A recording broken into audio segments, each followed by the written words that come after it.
Here, let's start off with the obvious question on how the economy is doing. From your research and everything that you've been looking at, I know the U.S. government, central banks, they're telling us that the economy's recovered. Everything is fine, nothing to worry about. Look someplace else. When you look at the economy right now, what do you see? How is the economy doing? Is it recovered? Is it getting worse? What's your view on this? Yeah, we've been in a depression since 2007. Now, let me define depression, and I'll use John Maynard Keynes' definition. The technical definition of a recession is 2 consecutive quarters of declining GDP with, a couple other indicators, rising unemployment, et cetera. That's how economists define a recession.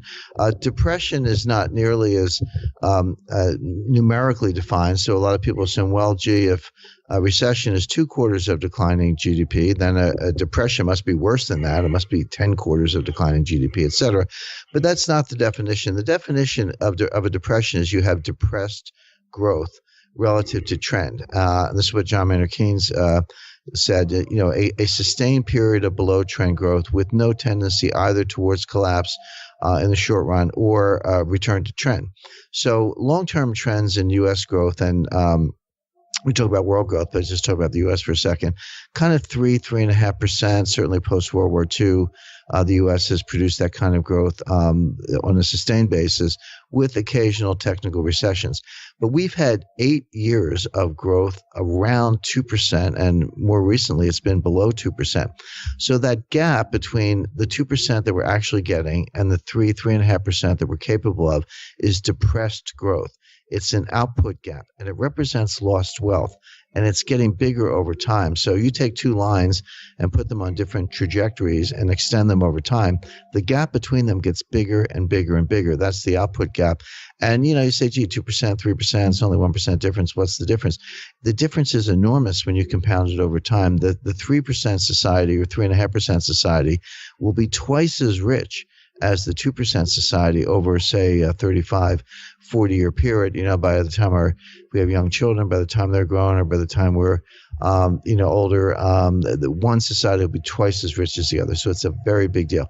That's what we're in. The best way to understand the United States is we're in a depression. We look like Japan. Back in the early 2000s, people talked about the lost decade. The 90s were a lost decade in Japan. Well, guess what? They're now into their 3rd lost decade. It was the 90s, the early 2000s, and now into the second decade of the 21st century. And the U.S. is catching up. We've been in a depression for 8 years, going on 9 years at this point. We'll be in this depression as far as the eye can see unless we make structural changes. And the problem all along is that the problems in the economy are structural. We've been trying to use monetary solutions, quantitative easing, low interest rates, zero interest rates, forward guidance, helicopter money, this whole grab bag of monetary policy tricks. But you cannot fix a structural problem with a monetary solution. You need a structural solution. That involves politics, but our politics are completely dysfunctional. We're not getting it. So I would expect this would continue. This is a crisis. Now, it's a quiet crisis. It's a slow motion crisis. But in addition to that, so that's the state of the economy. But in addition to that, we have an incredibly unstable financial system. You have to distinguish between capital markets and the financial system and occasional financial panics on the one hand and economic depression on the other. Those sometimes they go together. In 2008, they went together. We had a technical recession and a financial panic. But you can have financial panics without recessions. We had that in October 19th, 1987. Just celebrated the 19th anniversary of that. The stock market fell 22% in one day. In today's, in terms of Dow points, Dow Jones Industrial Average points today, that would be the equivalent of a 4,000-point drop in the Dow. That if we had a 400-point drop, that would be front page news, headline news all over the world. But imagine a 4,000-point drop. That's what happened in 1987. So that was a panic, but it was not a recession. The economy actually was doing fairly well that year. Likewise, Japan throughout the 90s was in a depression, still is, but there were no particular financial panics after 1990. So sometimes they go together, sometimes they don't. Right now, we have the worst of all possible worlds. We have an economic depression, but we're heading towards a financial panic. And when that comes, there are going to be some fairly horrendous consequences. And that's what I discuss in my book, The Road to Ruin. So when you say a financial panic, what do you mean? Do you mean we're going to see something like 2008? Oh, much worse. The answer is yes, but it'll be a lot worse than that. And I base that on the science. This is all explained in the book. I don't like to make claims without backing it up with analysis, which could come from various sources. It could be history, it could be applied mathematics, it could be physics, it could be economics. There are a lot of branches of science, that behavioral psychology, et cetera, that you can use. But the evidence for that is clear. And the way I explained it in the book, I have a tempo of 3 panics 10 years apart. The first one I talk about is 1998. The second one is 2008. And the third one is 2018. Now, obviously, that's a kind of forecast. And just to be clear, it could happen tomorrow. I'm not putting a stake in the ground saying, 2018, like clockwork, we're going to have a financial meltdown. It's my estimate. But it could it could be a year later, it could be tomorrow. The point is investors need to prepare for it right now. So in 1998, of course, you had the famous meltdown of long-term capital management. That was the hedge fund. You had a Russian default. You had a Wall Street bailout. By the way, I negotiated that bailout. I was the chief lawyer for long-term capital management. So I was in the room with Treasury officials and Federal Reserve officials and private bankers and others, a lot of lawyers running around when we did the bailout. We came hours away from shutting every stock and bond market in the world. That's how bad that panic was. Now, that outcome didn't materialize because we got the bailout done, but we came extremely close.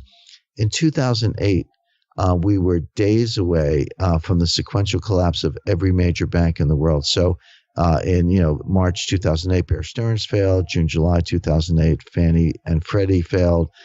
September 2008, Lehman failed. We were watching the sequential collapse of every bank. After Lehman, we were just days away from Morgan Stanley's collapse, then Goldman Sachs, then Citibank, then B of A, and then ultimately JP Morgan. They all would have failed. But the government truncated the process. One of the points I make in the book is that the dynamic process of financial collapse is exactly like other dynamic processes of complex systems, whether it's earthquakes, volcanoes, forest fires. And it's not just a metaphor. The science and the dynamics are the same. The difference is that, just use seismology and earthquakes, for example. That's a natural system. Capital markets are a man-made system. They both respond to the same dynamics. The difference is that you cannot stop an earthquake. Once an earthquake starts, you cannot truncate it. But that in a financial panic, you can truncate it, but there's a cost associated with that. You can intervene to stop the dominoes from falling just by dropping a steel wall between 2 dominoes, but there's a cost. Imagine hypothetically that an earthquake starts. Imagine you could stop it. You can't, but imagine if you could. All that would happen is all that stored up energy would still be there waiting for the next time. In other words, an earthquake is just the release of energy. If you could hypothetically truncate it, the energy wouldn't go away. It wouldn't dissipate. It would be waiting for the next earthquake, which would be even bigger than the one before. That's exactly what's happening in financial space. When you truncate these collapses, you just store up that energy for the next time. So in 2008, Wall Street bailed out a hedge fund. In 1998, Wall Street bailed out a hedge fund. In 2008, the central banks bailed out Wall Street. In the next crisis, let's say 2018, if not sooner, who's going to bail out the central banks? Each bailout, each crisis gets bigger than the one before, and the solution gets bigger. And the next time, the solution is going to be different than the last two. They're going to have to go to the IMF, the International Monetary Fund. They have the only clean balance sheet left in the world. They have world money called the special drawing right, SDR for short. And that's where the liquidity is going to come from. And that's going to be the end of the dollar as the benchmark global reserve currency. Now, we'll still have dollars. I mean, I'm not saying dollars are going to go away, but it'll be a local currency like Mexican pesos or Turkish lira. It will not be the benchmark global reserve currency. That'll be the SDR. That's one difference. The other difference is in 1998 and 2008, when people wanted their money back, and that's what a financial panic is, everybody wants their money back. Central banks, in effect, printed the money and gave it to you. They gave you your money back. In the next panic, you're not going to get your money back. They're going to lock down the system. They're going to suspend redemptions of money market funds, close banks, close exchanges, reprogram ATMs so you can get maybe $300 a day, let's say, for gas and groceries, but no more than that. When all this happens, they'll say it's temporary until we can come up with a solution. They'll convene an international monetary conference. The IMF will announce that they're reliquefying the world with special drawing rights, but that will all take time. That'll take 3 or 6 months. Last time it took about 11 months to get the SDRs issued, which they did in August 2009. So in that 3 or 6 month period, they're going to have to lock down the system, and that's why I recommend having tangible forms of wealth outside the digital money system. So when this happens, what happens to the link with the dollar? Because you're saying the dollar is going to be a local dollar, but then we also have the petrodollar. What happens to that whole system? Well, the petrodollar goes away. I mean, the petrodollar is nothing more than the major oil producers, particularly Saudi Arabia, agreeing to price oil in dollars. This is something that was worked out in 1974. Jerry Parsky, Bill Simon, Henry Kissinger, Helmut Sonnenfeld, others. I met with Helmut Sonnenfeld at the time. We talked about the possibility of invading Saudi Arabia and securing the oil fields and pumping the oil and at a price that we liked. That's not what was done. What was done is we got the Saudis to agree to price oil in dollars. There's no particular reason why oil has to be priced in dollars. At the time, it could have been priced in German Deutschmarks. It was before the euro, of course, or you could have priced it in gold, et cetera. But they agreed to price it in dollars. They also agreed to take the dollars from the oil sales and redeposit them either in U.S. government securities or in U.S. banks, particularly Citibank, where I worked at the time in the late 70s. And then the banks, would lend the money to, say, South America or Africa, who would buy U.S. equipment. And we got the whole game going again, got the circulation flowing again. That was the petrodollar deal, and it's prevailed ever since. But that's pretty much history at this point. The Saudis' biggest customer, Saudi Arabia's biggest oil customer is China. China is emerging. The Chinese yuan is not going to be a global reserve currency anytime soon. It's not even close to that. But the IMF, as of October 1st, included the Chinese yuan in the SDR basket in the one of the 5 reference currencies. There used to be 4. It used to be dollars, euros, yen, and pound sterling. Now they've added a 5th. It's kind of like joining a very exclusive club that only had 4 members. Now it has 5 members. So China's part of the SDR. And the reason that was done is, again, I talk about this in the book, the elites see all this coming. I mean, we're explaining it for the listeners today, but this is stuff that the elites understand perfectly. They're signaling each other. They're not signaling everyday citizens, but they are signaling each other, and the way they're doing it is the way I'm describing. Why did the IMF include the yuan in the SDR reference group if it's not really a global reserve currency? Well, the answer is they bent the rules for political reasons, because when it comes time to issue trillions of SDRs to liquefy the system, they're going to need China's vote. I mean, China's the second largest economy in the world. They have about 10% of the voting power at the IMF. You couldn't do something that momentous without having China's agreement. Why should China agree if they're not even part of the SDR? So the deal was include them in the SDR, and then implicitly you have China's consent when it comes time to print SDRs, which is what they're going to do. So that'll be the end of the petrodollar. From then on, you'll price oil in SDRs. You'll probably major corporations will produce their financial statements in SDRs. And by the way, July 15th, 2016, the IMF released a technical paper calling for the rise of what they call the MSDR as opposed to the OSDR. Now, what's that? SDR, as we mentioned, stands for Special Drawing Rights. That's the world money printed by the IMF. The OSDR is the official SDR that the IMF itself prints and hands out. The MSDR is market SDR. M stands for market. The IMF is trying to encourage the creation of a private market in SDRs. And no sooner did they release that paper than the World Bank issued a $200 billion SDR bond issue. Notice I didn't say $200 billion or 200 billion euros. It was 200 billion SDRs. That bond issue was underwritten mostly by Chinese banks. It was purchased mostly by Chinese investors. But if you're a large institutional investor, you're PIMCO or Harvard Endowment, you can call up your broker, Goldman Sachs or Morgan Stanley, and buy some of them. So already we're seeing private transactions in SDRs. None of this is secret. It's all out there, but it's so technical that people tend either not to pay attention to it, or if they hear about it, they don't really understand it. And what I try to do in my book is explain all this in plain English.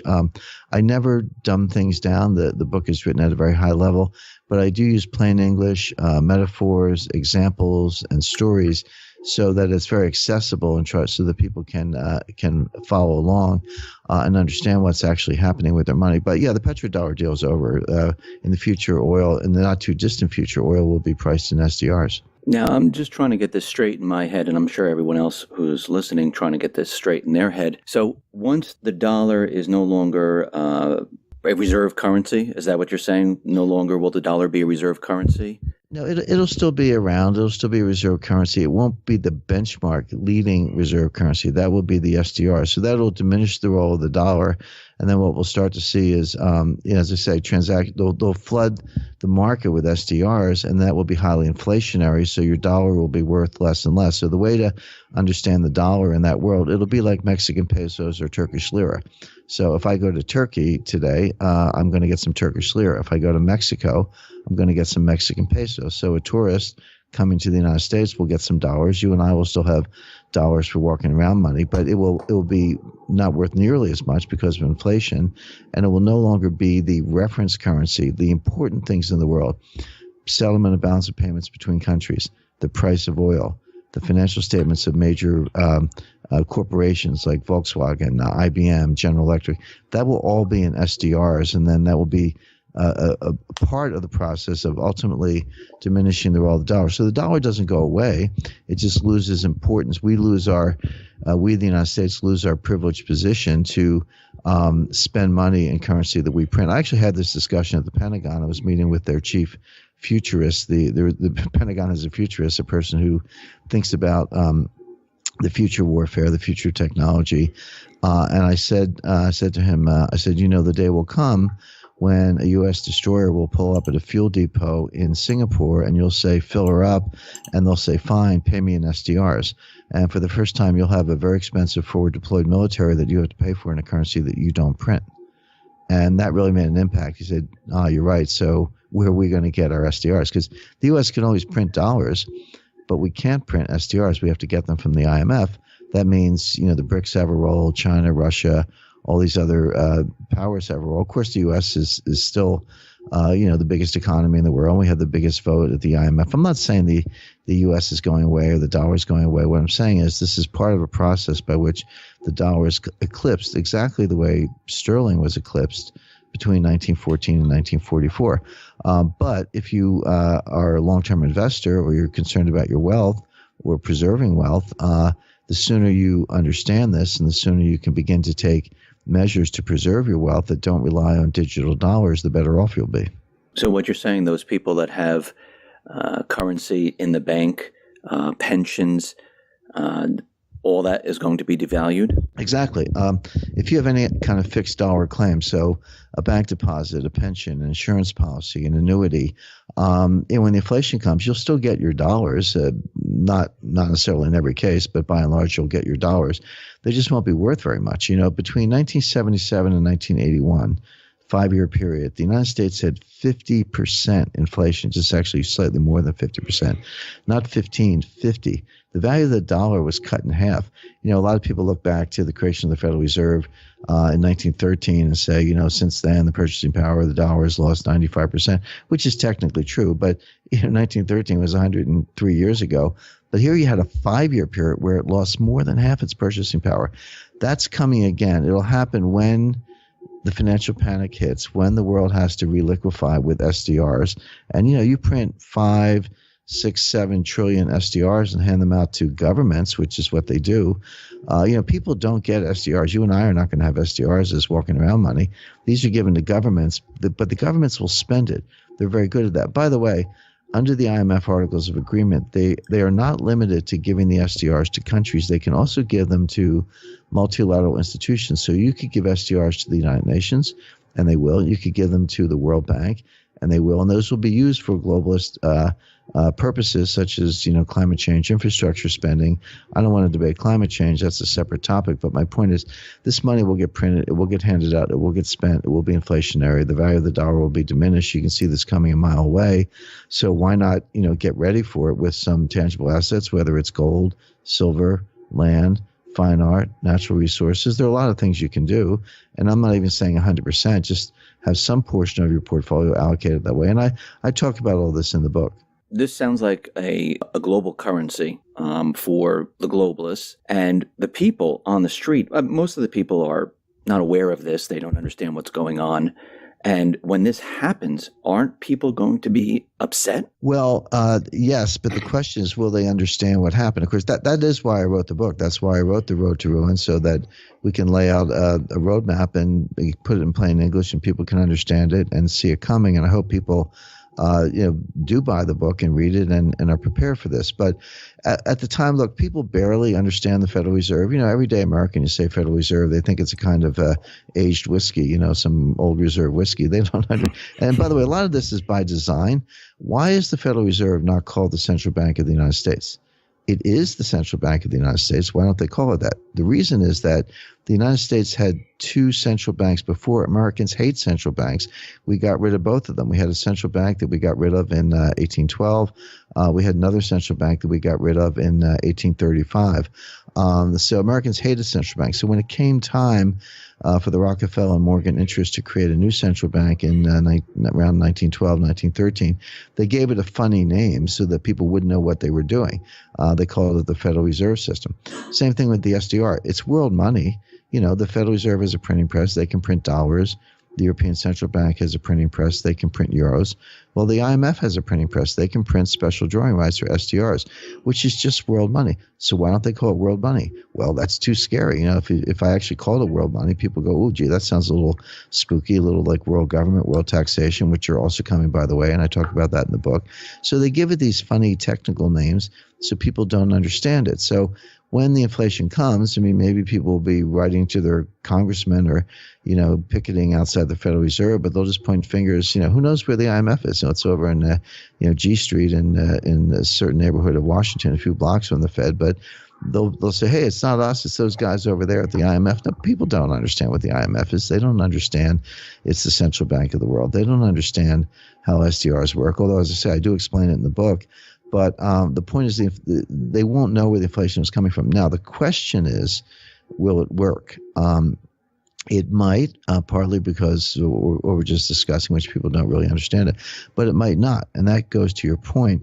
You might see money riots, and I talk about this in the book. You might see social unrest, people starting to burn down banks, et cetera. But the elites are ready for that also. Under the Posse Comitatus Act, it is illegal for local authorities to use the military for police activities. But what they've done is, okay, if we can't use the military for police, we'll take the police and turn them into the military. And you see that, look at your local police force. When I was a kid, a cop was part of the neighborhood community who would occasionally get a kitten out of a tree. Today, they're juiced up on steroids. They're armored up. They've got Kevlar vests, helmets, night vision goggles, automatic weapons, flashbang grenades, battering rams, armored personnel carriers. They're good to go, meaning they look like the SEAL Team 6. And so I have a chapter in the book devoted to the rise of neo-fascism. So you're right. Maybe this will work and your money will be stolen by inflation. But if you feel like going out and protesting it, be prepared for militarized pushback. So, societies don't go down without a fight, and the worse things get, the more the response function will be. So this is also, as I say, described in a lot of detail in the book. But importantly, I don't make claims like this without providing the backup. So, as I say, there are 151 endnotes with numerous resources, as I say, scientific and mathematical and historical and academic, personal interviews, et cetera, to back all this up. When this happens, you mentioned lockdowns where the banks will be locked down. How long do you think the banks will stay closed? Well, we won't know when they do it. And by the way, all of this has happened before. I talk about things like this and they go, well, that would never happen. I say, well, I don't know what history books you've been reading, but in 1933, President Roosevelt, by executive order, closed every bank in America. Just said, you're closed. He did not say when they would reopen. Now, it turns out that they reopened about 8 days later, but at the time he closed the banks, he didn't say when they were going to reopen. People say, oh, they'll never shut the stock exchange. Well, from December 1914, the New York Stock Exchange was closed for 5 months. It was also closed during Hurricane Sandy, closed during 9/11, closes every weekend for that matter. The point is, these things do happen all the time. Look at Cyprus, look at Greece. There, people in Greece in 2015, they were flying to Munich and with empty luggage and coming back with suitcases full of euros because the banks were closed, the ATMs were turned off, the credit cards didn't work. There was no money. They were reduced to barter, and they were going to Germany, as I say, and coming back to Athens with euros so they could have some money. So all these things have happened before in the United States. They're happening recently elsewhere around the world. This is all in the elite blueprint. Just look at the G20 Brisbane Summit, November 2014, Brisbane, Australia. There was a final communique. There were various working papers backing up the final communique. And in those working papers, which I've read and which I talk about in the book, The Road to Ruin, is the blueprint for the bail-in plan. Now, remember, in 2008, everything was bailed out. But bailouts were politically unpopular. A lot of the backlash you're saying, Pirate Party winning some seats in Iceland, the rise of Donald Trump, the Brexit vote, the Italian referendum that's coming up. You see a lot of signs of this kind of popular unrest or popular resistance to elites. So the elites get it. They know they can't bail out the system again with taxpayer money. So what they're going to do is bail in the participants. So who are they? Well, depositors are going to find their accounts frozen. Maybe haircuts. Stockholders are going to get wiped out. Bondholders are going to take haircuts. Other measures. And the worse it gets, the more the lockdown will spread. So on the day they do it, we won't know exactly how long it's going to be, but it'll be long enough to implement some of the solutions I've talked about, including this massive issuance of SDRs. But that's not overnight. I mean, that'll take at least a few months, maybe longer. So it could be a long time. For those people who have been accumulating gold and silver, what can they expect? Will gold rise? Will it fall? Well, gold will go up a lot. I mean, I expect it to go to $10,000 an ounce. But, remember, they'll say, be careful what you wish for. When gold goes to $10,000 an ounce, people go, oh, gee, I bought it for $1,300. Yeah, yippee, I made all this money. Well, you didn't really. What you did is you preserve wealth, because gold is a constant. When gold goes to $10,000 an ounce, I don't think of gold as going up. I think of the dollar as going down. In other words, that's an 80% devaluation of the dollar, meaning massive inflation of the kind we described. What the gold does do, it preserves your wealth. Everyone else is getting wiped out, and you're still standing because you preserved wealth by having hard assets. Gold is one of them. There are others. I mentioned some of them, as I say, fine art, land, income-producing land, silver, natural resources, water, et cetera. But what you've done is, you've made money nominally, and maybe that feels good, but the way I think about it, everyone else is wiped out, and you're not wiped out. You preserved your wealth. James, thank you very much for being on the X22 Report Spotlight. I really appreciate it. Once again, how can people find your latest book? Well, I have you can pre-order it on Amazon or at Barnes & Noble. I have a website, jamesrickardsproject.com. You can go there and find information about the book. If people are interested in autographed copies, they're available through my website. Just buy it on Amazon or Barnes & Noble, put in your confirm number, and we'll send you an autographed book plate you can put inside the book. It'll be in bookstores November 15th, but it's available right now for pre-order on Amazon. Great. Thank you very much for appearing on the X22 Report Spotlight. Thank you.